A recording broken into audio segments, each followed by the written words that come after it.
breaking news alert. Breaking tonight at 6, a Fulton County jury recommending death for James Worley. He is the man convicted of kidnapping and killing Sierra Joggin back in December of 2016. You watched the jury's verdict in the sentencing phase right here at 5 on WTOL. Our team has been in court since day one of jury selection. We're going to get to Michelle Zepeda in just a moment. But first, my friend and anchor Viviana Hurtado just spoke with Sierra's family after the jury recommended death. I can only imagine. Let's find out right now from Viviana.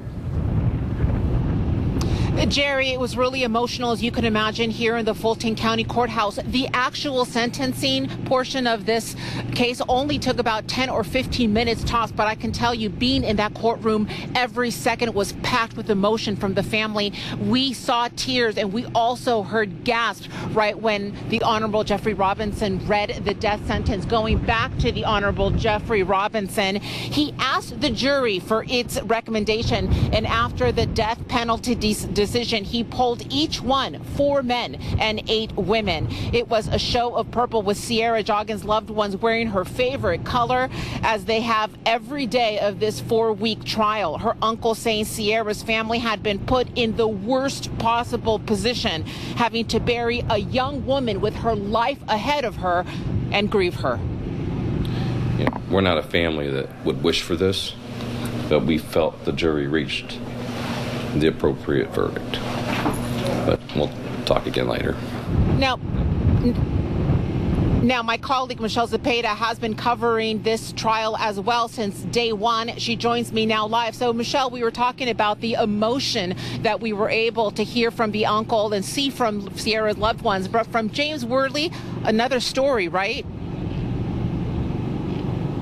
Yeah, not a lot of emotion on his face, actually no emotion whatsoever. He sat just absolutely stone-faced in the courtroom as all of this was happening, and as he did find out that the jury wanted him sentenced to death. Another powerful moment in the courtroom when it does come to James Worley. The jury, along with Sierra's family, saw him finally in handcuffs.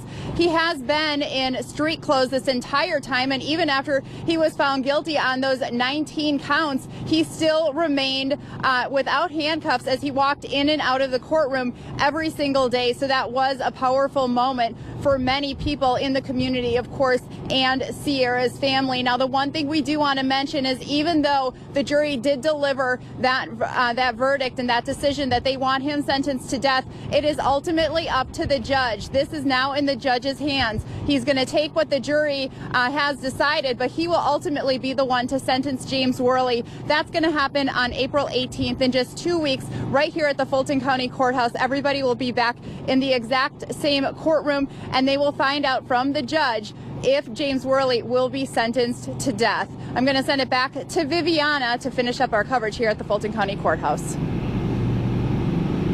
Thanks, Michelle, and wanted to add one more note, and that is at the very end, the judge communicating the jurors' wishes that they did not want to be interviewed or photographed. Of course, we're going to have a complete report coming up on the 11 o'clock news. For Michelle Zepeda, I'm Viviana Hurtado reporting live at the Fulton County Courthouse. WTOL 11 News. Back to you, Jerry. What an emotional day. Great coverage, team. Way to go. We have been